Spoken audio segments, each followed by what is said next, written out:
Saiu a tão esperada primeira convocação de Carlo Ancelotti, no comando do Brasil.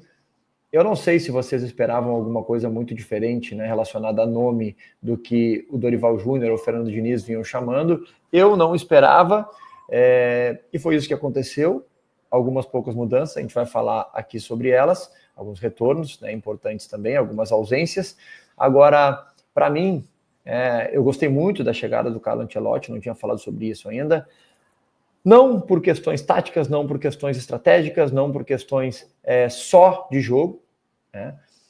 Mas especialmente por ele, né? Pela grandeza dele e pelo respeito que ele conquistou no meio de atletas gigantes e também a capacidade dele de adaptação a esses elencos, a esses times, a esses jogadores. Por mais de uma vez, né, no Milan, na Juventus, no Real Madrid, trabalho mais recente que a gente acompanha mais, ele teve muitos craques na mão e conseguiu aí fazer com que uma engrenagem com que potencializasse o atleta, o indivíduo, e muitos deles tiveram a melhor fase da vida, o auge da carreira jogando comandados por ele, mas também coletivamente e conseguir aí títulos e vitórias que os números deles são muito expressivos.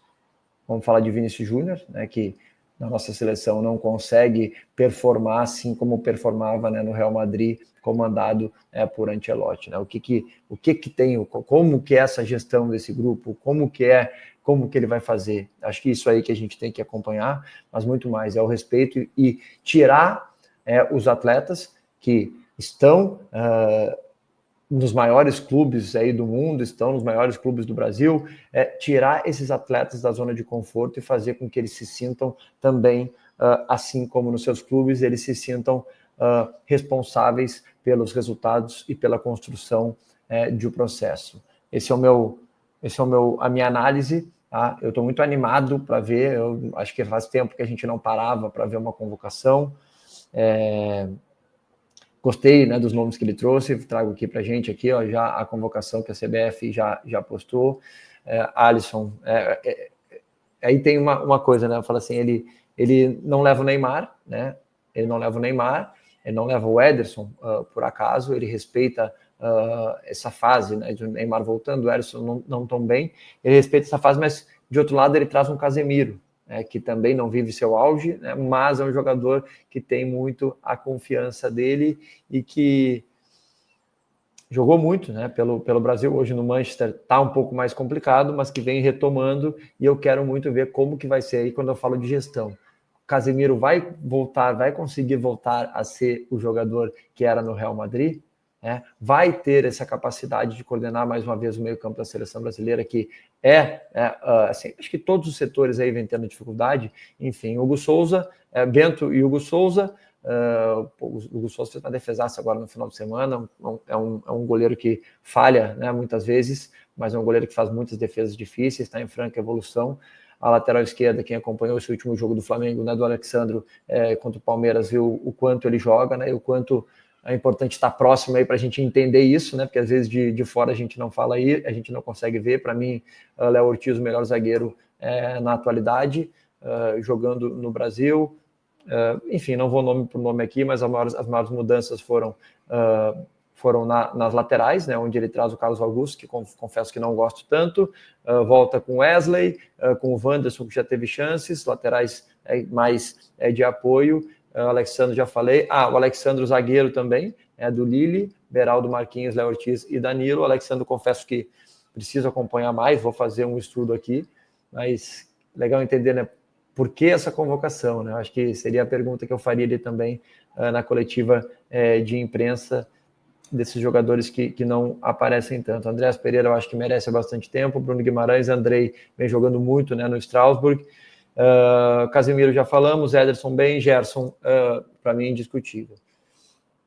Estevão merecendo demais, mesmo não jogando aí, acho que agora já jogou mais, né, dentro um pouco dessa oscilação, mas acho que é um nome muito diferente. E aqui o legal, o Antony, né, de como o contexto ele privilegia o atleta. Tem a ver com o que eu estava falando antes, né? A formação, como o treinador lida com isso. Então, o contexto do Antony, né, hoje, né, no Manchester United era uma coisa, hoje no Betis é absurdo o que ele vem fazendo. É um jogador diferente, a gente sabe, precisa estar com a cabeça no lugar, mas pode ser um acréscimo aí de desequilíbrio, né, que a gente já viu. Gabriel Magalhães, Matheus Cunha, Vini Júnior, Rafinha e Richarlison voltando também.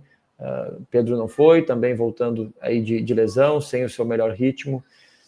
Enfim, o que vocês acharam? Compartilham da minha opinião do Ancelotti, da persona dele, né, da força que ele tem e de como ele pode fazer com que a gente acredite mais uma vez e volte as atenções aí para a seleção brasileira. Não acho que é fugir muito, mais uma vez, desses atletas, porque são atletas que, se a gente for ver as equipes aí, são atletas que estão, né, nas grandes equipes também do mundo.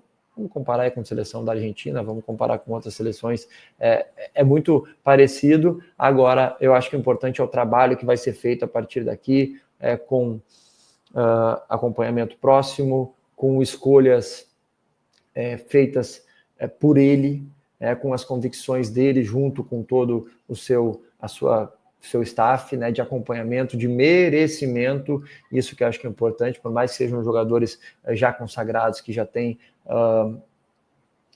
que já alcançaram aí, né, um nível muito alto, mas precisa ter merecimento aí para estar dentro da seleção brasileira, e acho que esse cara tem o respeito dos atletas, tem a admiração dos atletas e tem essa questão de sair da zona de conforto, de tirar da zona de conforto, que é essencial para o atleta que joga uma equipe sem série, ou o cara que está jogando aí a Champions League, né, o Mundial de Clubes, e entre tudo isso. Gostei, gosto da postura dele, um cara sério, é um cara que passa confiança, é um cara que passa respeito, e eu acho que isso aí é essencial, né? Não que o Dorival não passasse, tá? Mas acho que dentro dessa escolha isso é essencial para que a gente consiga voltar aí a alçar voos maiores e a ser respeitado. O que vocês acham? Um abraço.